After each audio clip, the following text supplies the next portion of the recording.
Welcome to BottomLine Lawyers YouTube site, and thanks for visiting. I'm Richard Hall, founder and CEO of the 10-year-old BottomLine Lawyers firm.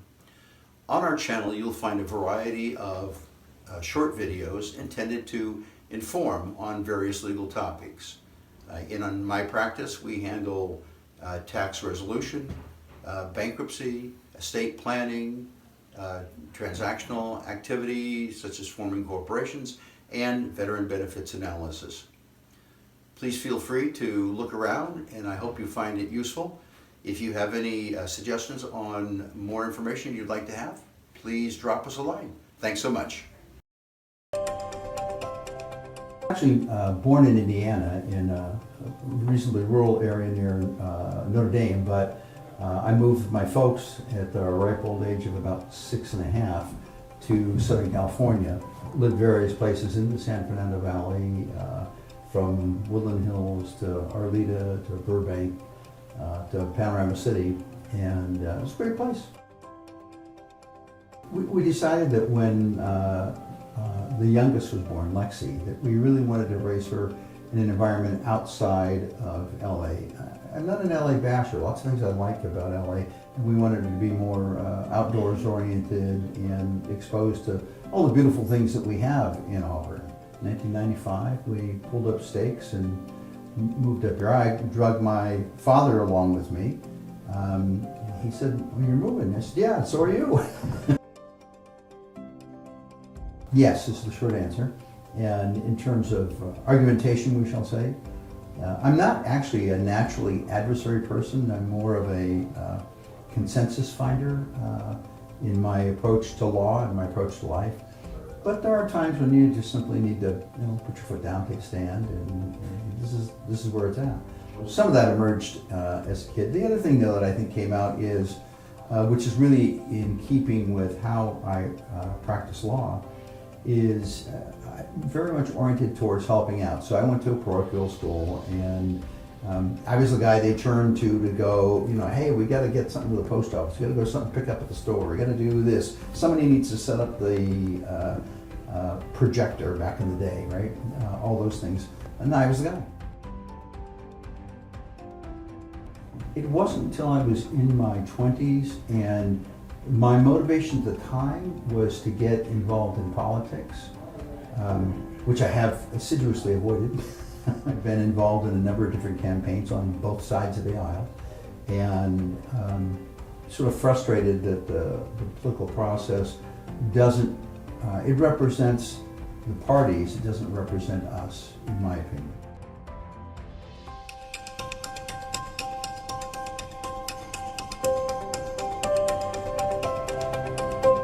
Well, I almost went to school to become an architect because I like designing things, and I'm spatially pretty good about putting things together and how this can fit. You can fit these things in here. We took a trip once from Southern California to Lassen Peak, and we had a little Ford Tempo, and we had 6 of us were going to be in the car, and we were camping, and so there was tents and stoves and all that kind of stuff. My son kept coming out saying, "You're never going to fit it. It's not going to work. You can't do that." And I just kept putting more and more and more in, and it all fit. So space, I like dealing with spatial elements.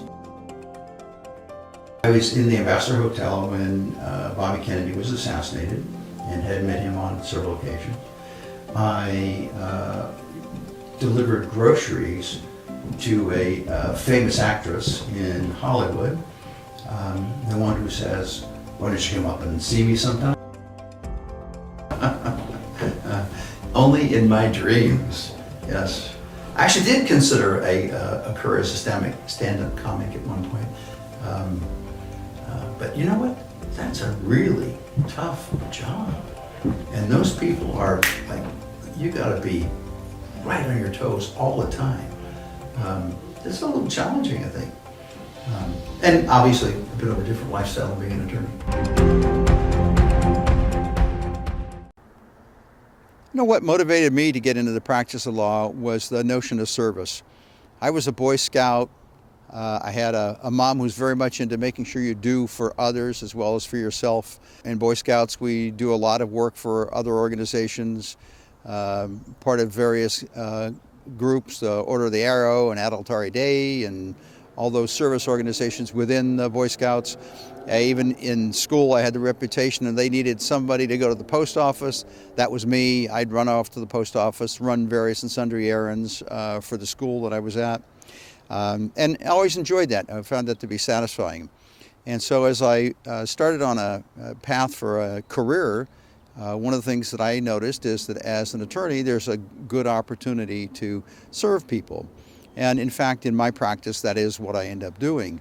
My practice is directed at consumers and small businesses and helping them with either a difficulty or challenge they have, or helping them with some opportunities that they're facing, whether that's dealing with a tax controversy or developing an estate plan or forming a business for them. Those are the areas that I get into, and I'm very happy to work with individuals and small business people to help move them along. So the thing that draws all of the practice areas that I work in together is that they're all intended to bring a level of peace of mind to my clients, whether it's an estate plan so that they aren't worried about what happens upon their demise, or a tax controversy that needs to be resolved, or a bankruptcy to deal with medical or other sorts of debts, or a veteran to deal with his or her disability claim or disability appeal, and the challenges that processing those claims and appeals represent. Of course, those areas don't live in a vacuum. They're connected to other areas, and one of the things that we do is what I call sort of a holistic approach.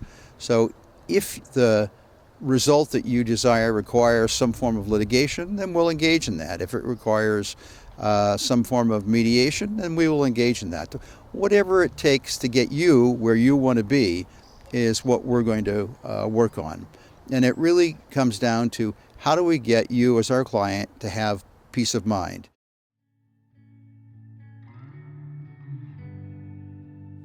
The team here at BottomLine Lawyers really enjoys and gets satisfaction from providing peace of mind to our clients. And we do that in a variety of practice areas. We do that with veteran benefits, we do it with estate planning, we do it with tax controversy, we do it with bankruptcy and other debt issues.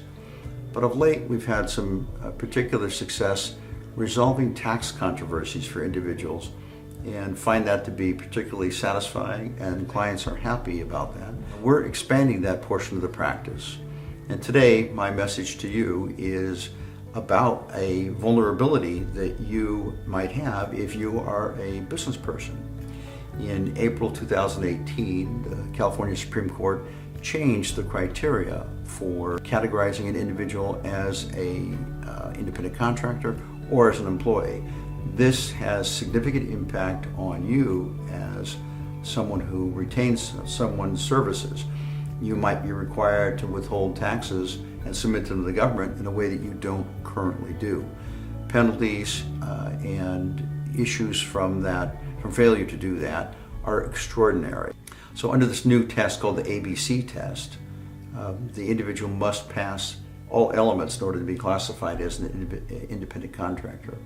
So if you have any individual that you employ or individual that works for you and you're not sure what their classification ought to be, I'd be happy to assist you with that.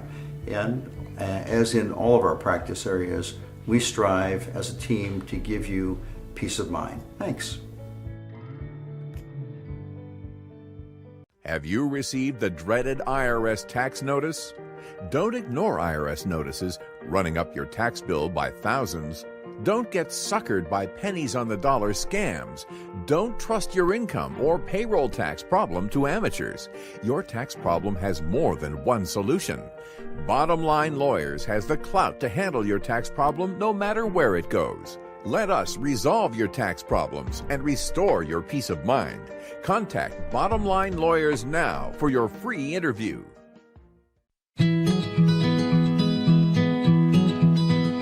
Public speaking is the #1 fear in America.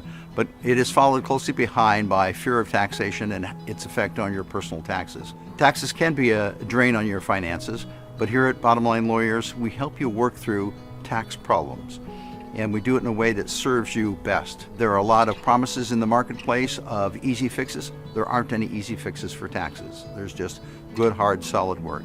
And I recommend you work with a tax professional, preferably someone admitted to the U.S. tax court, so you can make sure you have coverage from cradle to grave.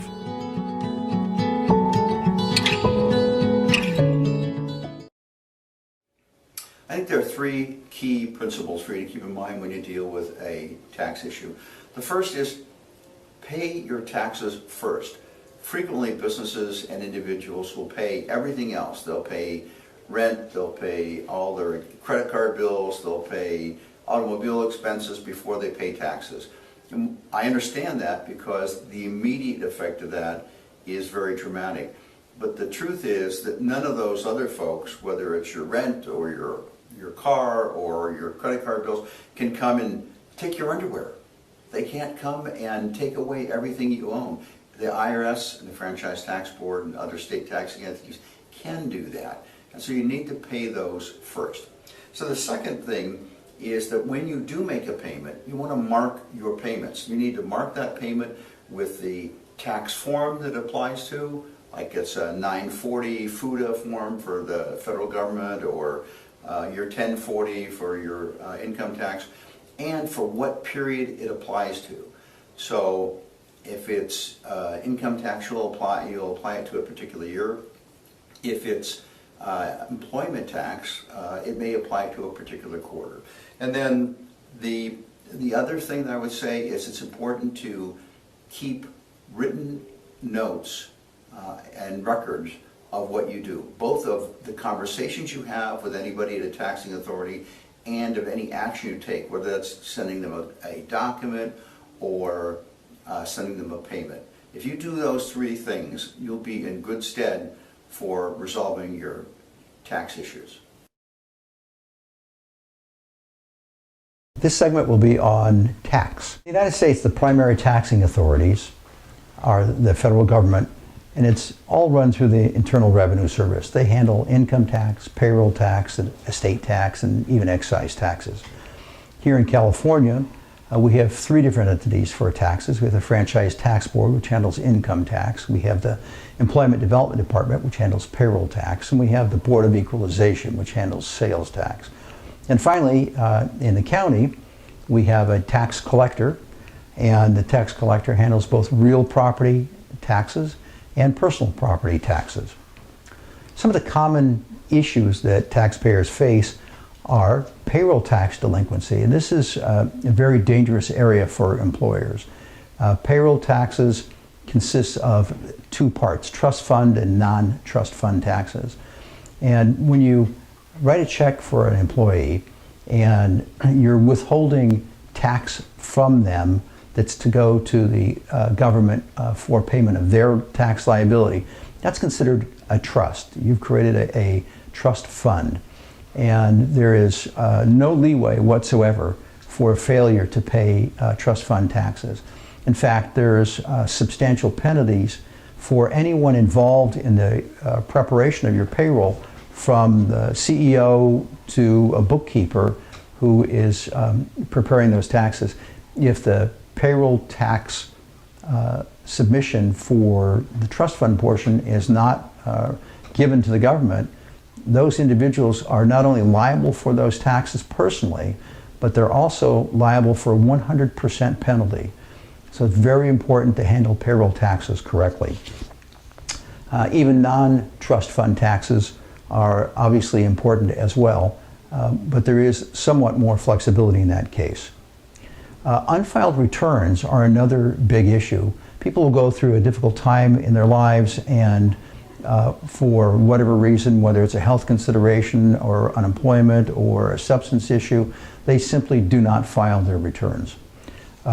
You can't get the benefit of any of the programs that the government has to offer for delinquent taxes unless you've actually filed a tax return. So that's a critical thing. And if you don't, the IRS will file what's called an SFR, or a substitute for return. And that substitute for return will take into consideration only the amount of money they believe that you've made based on W-2s and so forth that have been filed with them, and not any of your exemptions or any of your deductions. And so that will always be a high number. So it's very important that you get your returns filed. And then just income tax delinquency. People go through difficult times where they filed their returns, but they didn't set aside the money to pay their income tax, and so now they find they owe significant sums of money. Interest and penalties pile up, and that becomes progressively more difficult for the taxpayer to handle. And finally, sales tax delinquency, because the Board of Equalization is looking to get paid at least on a monthly basis for the tax that is due to the Board of Equalization for sales of goods and in some cases services. And by failing to pay those taxes, you may forfeit the right to operate your business, you may be subject to seizure, and of course the penalties and interest pile up. So what do you do about these issues? Well, we have a number of tools that we use to satisfy tax liability. Bankruptcy is actually one of those. Most people don't know that some taxes, under some circumstances, can be discharged in bankruptcy. Also, an offer and compromise. If your ability to pay has been permanently reduced, frequently the IRS or the state will accept a much reduced amount as payment in full after full disclosure of your financial circumstances. Collection due process is another option. And in that, you're looking for reconsideration, whether it's of an audit result or tax that's been imposed on you in a way that you believe is unjust. And the collection due process will flesh that out. You can always appeal the results of an audit or an adverse result on a collection due process as well. And you can also create installment agreements to pay off tax liability over a period of time. And finally, we can always resort to the tax court, which I'm proud to be a member of.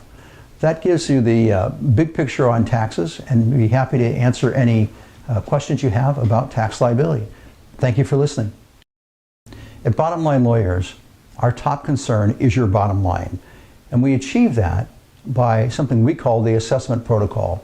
Assessment protocol consists of 4 different points. First is fact-finding. Second is analysis, third is strategy, and finally is tactics. Under fact-finding, what we do is meet with you either in person or over the phone and go through the specifics of your particular situation, not just the things that you believe relate to the legal question that's posed, but also about what your priorities are, what the most important considerations are for you, and what it is that you ultimately want to achieve. And then we go on to analysis, and that's something that happens primarily here in the office with me working through the various possibilities for you. And we're going to look at all the options that you have, whether it includes a specific legal function or a non-legal function to achieve your particular objective. In this phase of the assessment, we look way beyond expedient and look at the big picture for genuine solutions that really address your concerns. The next phase in this process is strategy. And a keen knowledge of law and the legal process, procedure, and rules is important, but it's not enough. We look at the big picture, which includes forces that are outside the law, to create a strategy which achieves your objective. We continuously reevaluate the strategy and adjust for new facts and changes in circumstances. A banker and a lawyer got into a car accident on a small country road.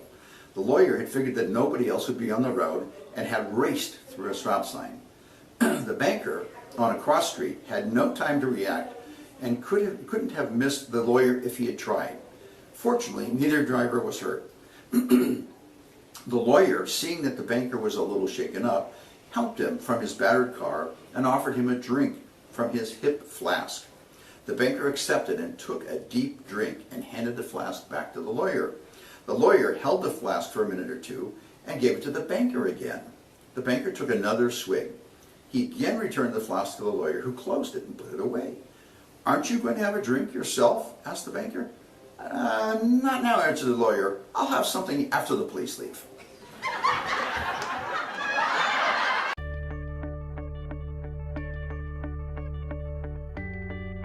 I think it's really important that the client and the attorney have a good working relationship. There are times when individuals just don't match on a particular level. And so for that reason, I offer a free interview.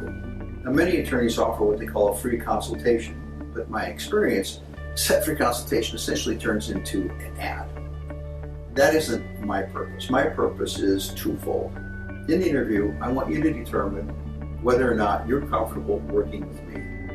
And I want to determine whether or not I can actually provide you the service that you need for your legal concern. And if I can't, can I refer you to someone who I know and trust who can provide that service and will treat you as well as I do? Talked a little bit about interviewing the prospective attorney because it has to be a good match between the attorney and the client. But another aspect of that is what I call the assessment protocol. And in that assessment protocol, what we're doing is looking at what all the different options are and figuring out the worst thing that could happen for you, the best thing that could happen for you, everything in between, and then try to devise what is the best course of action to get you where you want to be. We call the firm BottomLine Lawyers, and the reason for that is because we're looking out for your bottom line. How do we get what you need most cost effectively and quickly? And so this assessment protocol is a 4-step process that we use. And you can read more about it on the website, but essentially what we're doing is to look at what the facts are, what the law is that applies to that, what the potential resolutions are, and then rating them based on cost and risk and potential outcome.